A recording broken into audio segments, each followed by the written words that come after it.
सूरज एक पढ़ा लिखा लड़का जिसकी कभी ख्वाहिश थी अपने परिवार को किराए के घर से निकालकर अपने खुद के घर में ले जाने की।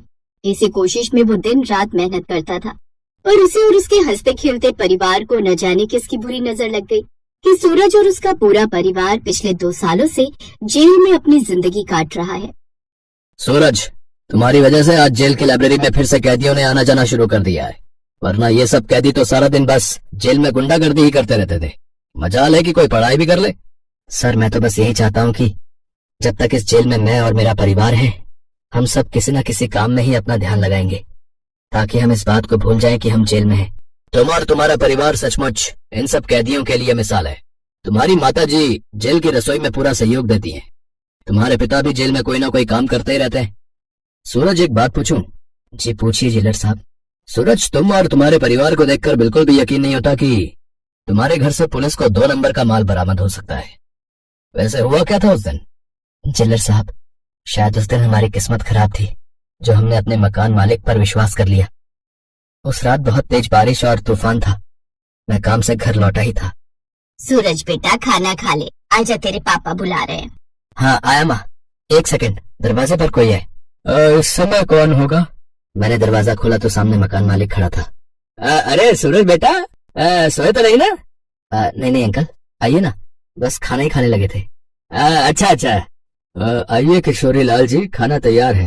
अरे नहीं मैं तो बस खाकर आया हूँ। वो क्या है, मुझे एक काम था। मैं धर्मपत्नी के मायके जा रहा हूँ, हम 2 दिन बाद लौटेंगे। ये अटैची रखवानी है। मेरा एक ग्राहक अपनी अटैची गलती से दुकान पर छोड़ गया। हम यहाँ होंगे नहीं, वो कल आएगा तो आप ये अटैची उसे दे देना है। हाँ, क्यों नहीं अंकल जी, लाइए। उसके बाद कुछ देर धोखेबाज किशोरी लाल ने बात की और अटैची देकर 2 दिन के लिए परिवार के साथ बाहर चला गया। उसी रात पुलिस ने घर में छापा मार दिया। हम गिड़गिड़ाते रहे कि हम निर्दोष हैं, ये अटैची हमारी नहीं है, पर पुलिस ने हमारी नहीं सुनी। वो घटिया किशोरी लाल साफ साफ बच गया क्योंकि अटैची हमारे घर से बरामद हुई थी। जेलर साहब, मैं अकेला सजा काट लेता, पर मेरे बूढ़े माँ बाप भी इस जाल में फंस गए। पुलिस ने मेरे पूरे परिवार को दोषी मान लिया। आज मेरे माँ बाप, मेरा पूरा परिवार जेल में है।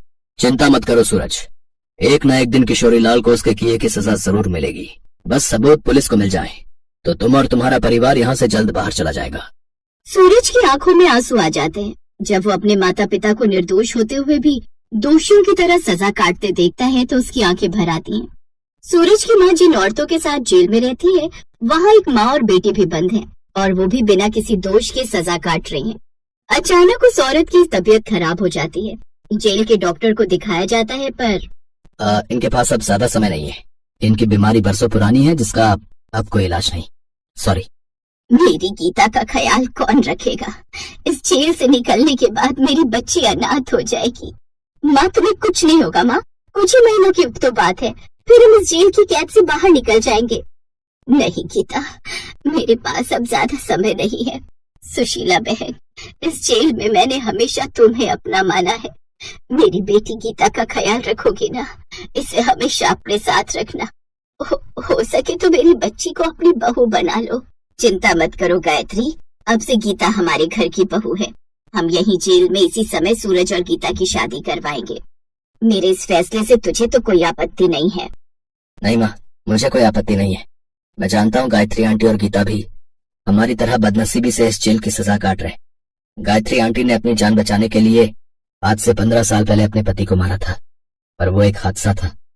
अगर ये उस समय अपना सुहाग देखती तो अपनी बेटी को खो देती। मुझे आज भी याद है, गायत्री बहन को जब सजा हुई थी तब गीता 7 साल की आई थी। गायत्री बहन पर अपने शराबी पति की हत्या करने का इल्जाम था।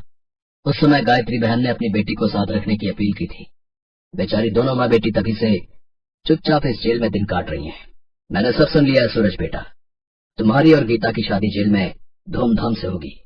गायत्री की आंखों में खुशी के आंसू थे। कुछ ही घंटों में सारे कैदी शादी की तैयारियों में जुट जाते हैं।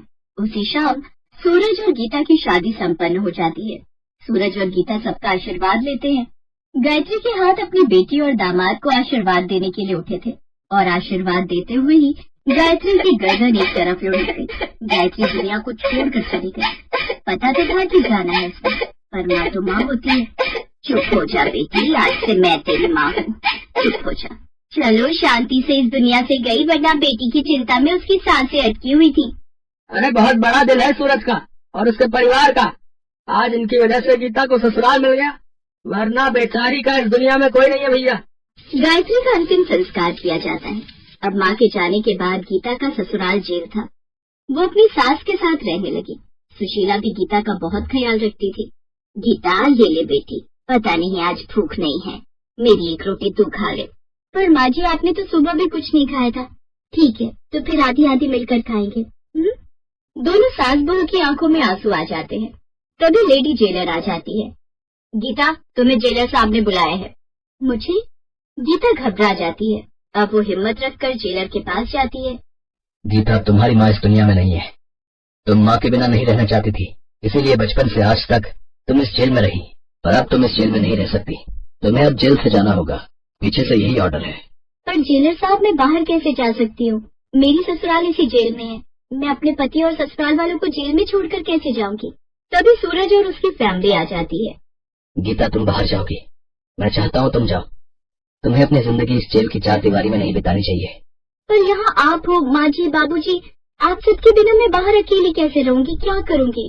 गीता, मेरा दोस्त विष्णु, मैंने उससे बात कर ली है, वो तुम्हें लेने आ जाएगा। तुम उसके परिवार के साथ कुछ दिन रहो, फिर कुछ ही महीनों की बात है। जेलर साहब बोल रहे हैं, हमारे अच्छे व्यवहार को देखते हुए हम जल्दी जेल से रिहा हो जाएंगे। हाँ बहू, जाओ और हमारी प्रतीक्षा करना, हम जल्दी लौटेंगे। और फिर गीता सबसे विदा लेकर जेल से बाहर आ जाती है। सूरज का दोस्त विष्णु जेल के बाहर उसका इंतजार कर रहा था। गीता की आंखों में आंसू थे। विष्णु अपनी पत्नी और 2 साल की बेटी के साथ रहता था। गीता कुछ ही दिनों में विष्णु के परिवार से घुल मिल गई, पर उसका मन बहुत उदास था। एक दिन गीता विष्णु और उसकी पत्नी और बेटी के साथ ऑटो में मंदिर से लौट रही थी। तभी विष्णु की नजर सूरज के मकान मालिक पर जाती है। गीता भाभी, यही है वो घटिया बेईमान इंसान किशोरी लाल, जिसकी वजह से सूरज और अंकल आंटी जेल में है। किशोरी लाल एक बदमाश से कुछ सामान देकर पैसे ले रहा था। सच्चाई सामने आ जाती है। गीता पुलिस स्टेशन जाती है और आखिरकार गीता की मेहनत सफल होती है। उस आदमी ने पुलिस के डर से अपना गुनाह कबूल कर लिया और फिर असली गुनहगार किशोरी लाल जेल में था। गीता, आज तुम्हारी वजह से मेरा परिवार निर्दोष साबित हुआ। हमारे ऊपर लगे सारे इल्जाम झूठे थे, ये अदालत में साबित हो गया। हाँ बहू, आज तुम्हारे कारण हम सम्मान की जिंदगी जी सकते हैं। विष्णु, जिसका तेरे जैसा दोस्त हो, उस दोस्त पर आज भी नहीं आ सकती। थैंक यू मेरे यारा। हे भगवान, आपका लाख लाख शुक्र है। आपने हमारी प्रार्थना सुन ली। हमारे परिवार की खुशियाँ फिर से लौट आई। सूरज ने दोबारा नौकरी करनी शुरू की और धीरे धीरे फिर से सब कुछ ठीक हो गया।